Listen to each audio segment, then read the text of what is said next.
Ew, gotta get rid of this old Backstreet Boys t-shirt. Tell me why. Because it stinks, boys. Tell me why. I've washed it so many times, but the odor won't come out. Tell me why. No, you tell me why I can't get rid of this odor. Have you tried Downy Rinse and Refresh? It doesn't just cover up odors, it helps remove them. Wow, it worked, guys. Yeah. Downy Rinse and Refresh removes more odor in one wash than the leading value detergent in 3 washes. Find it wherever you buy laundry products. I need new music. Discover new music now. JJO.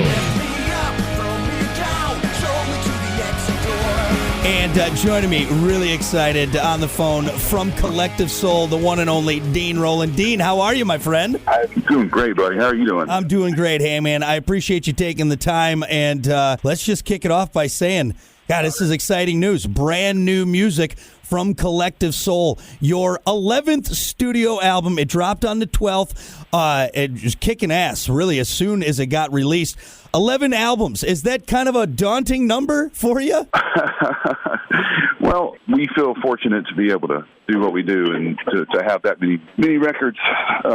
We're just appreciative of it all. Let's talk about Vibrating, man, because, it was originally set to be released in 2020. Obviously, the world as we know it completely changed around that time, and it got pushed back. Did that maybe cause a chance to maybe look into the album a little bit more? Did you guys shelf it and say, all right, we're not going to worry about this, we'll just release it when we can? Or did you guys maybe dig back into it, maybe look at some other tracks? That's one of the things that we've learned over the years. We just let it be what it was. We recorded it and didn't look back. We actually kept going forward. We recorded 2 more records during the pandemic because we couldn't tour.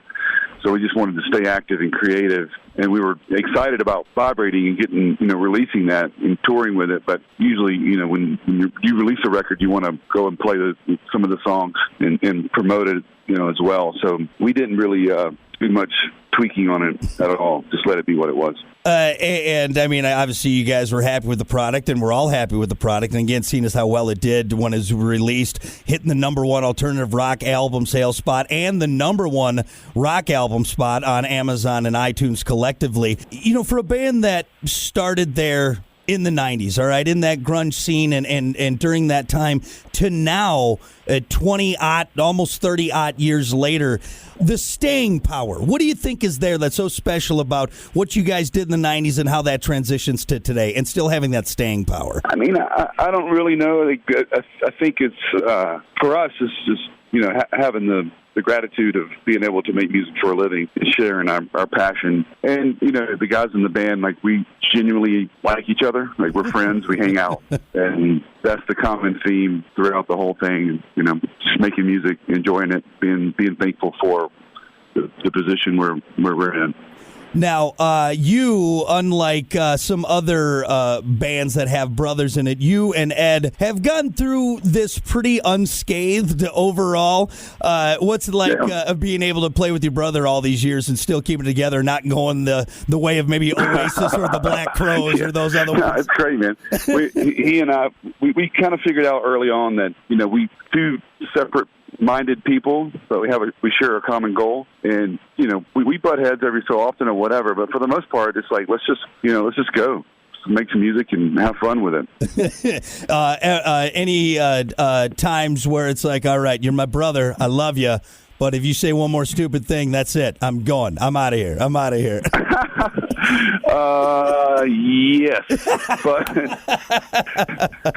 never to the degree of actually pulling the trigger on that thing. That's right. We really do, enjoy each other, and we have a laugh. We still have to go home and have family dinners with our mother, and she keeps, she holds it together for all of us. She gets the wooden spoon out if need be. Is that what happens? Yeah, exactly. Yeah, exactly. I love it.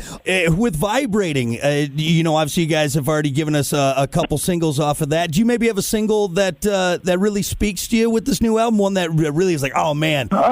There's a couple that really stand out to me personally. Just one is Undone, and the other is Rule Number One. Those two kind of like what Ed's talking about lyrically, to me, I really enjoy them. They're fun to play live, yeah, those are the two that stand out. I ask this a lot when I talk to bands who have been doing it for as long as you guys and Collective Soul and everything like that.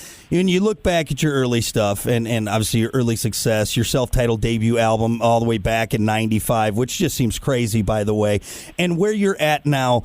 Is there ever that pressure where like, oh man, if we don't write, another December or The World I Know or a Heavy, we're going to let everyone down? Does that ever weigh on you at all, or is that maybe something that you don't think about?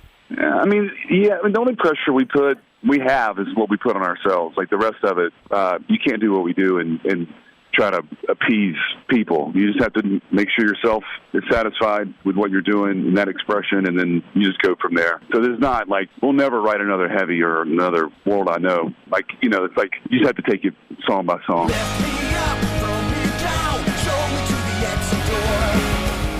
Madison Solid Rock 94.1 JJO and JJO Discover New Music. Our guest today is Dean Roland of Collective Soul, talking to us about the new release, Vibrating. Not to mention, too, you guys out on the road. How does 90s touring Dean compare to 2020s touring Dean? How do they compare? Well, I have a 3.5-year-old daughter now, so that changes everything.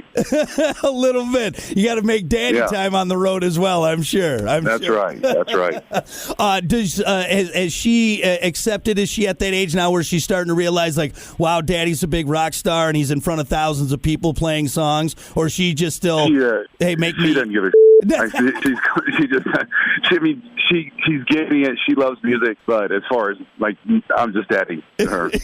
You still got to make the Cheerios and tuck her in and read her bedtime. Yeah, exactly. I love it. Now, what if your kid says, "Hey, Dad, I'm going to be in a rock band. That's it. This is what I want to do." You going to be all for that? 1,000 times over. I just want her to be happy. I love it. Well, that sounds like a damn good dad right there. And you know what? Maybe you can get on there, do a little backup guitar for her when she's up there and everything like that. Sound good? Yeah. Absolutely. Well, man, that's awesome. She thinks right now she thinks she's going to be a ballerina. So that's where her head is. Yeah, she loves to dance. You can play the what's that? The Swan Lake song for her while she's dancing. Oh, yeah, she knows it. Yeah. I love it, man. Sounds awesome. Well, again, man, congratulations on the 11th studio album, Vibrating, from Collective Soul. Again, out now. Before I let you go, Dean, I do have to do a little something called Rapid Fire. I do this with everyone, and I'd love to do it with you right now. Is that cool? Cowboy. All right, here we go. So there's no wrong answers to this. You just go with what's in your heart, and we'll learn a little bit more about you. First question, disco or techno? Disco. Okay. Chili dog or corn dog? Chili dog. And I don't know. I just went to a fair, though, and I had a foot-long corn dog, and that kind of gave that chili dog a run for its money. But that's just fresh on my mind really? now. Yeah, it's fresh on my mind. I'd probably go chili dog, too. Would you rather see Bigfoot or El Chupacabra? Chupacabra. You're the first one to say that, by the way. No one else has said El Chupacabra. You're the only one. Would you rather fight a 3-foot Mike Tyson in his prime or a 10-foot Queen Elizabeth who is in like her 80s, her mid-80s? Well, I would never hit a woman, so I would just I'd take Tyson on. Boy, but even 3-foot Mike Tyson, like, that's scary to me. I don't know why. I'd step on his head.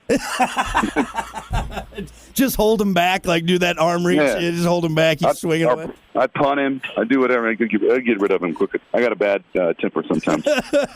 All right, taking on Mike Tyson. We'll see that on stage. That's it. That's all I got for you. You nailed it, buddy. Once again, everyone, Collective Soul, their brand new album, Vibrating, out now. Make sure you get it and go see them out on the road as well, giving us a lot of great music for a lot of years. Dean, thanks again so much for the time, man. I really appreciate it. Thanks, Brock. I appreciate it, pal. This is the JJO Discover New Music Podcast. Listen, rate, share, subscribe. Discover new music now at WJJO.com, in the JJO app, or wherever you get your podcasts. Brock has a new interview every Thursday evening between 6 and 7. 94.1 JJO.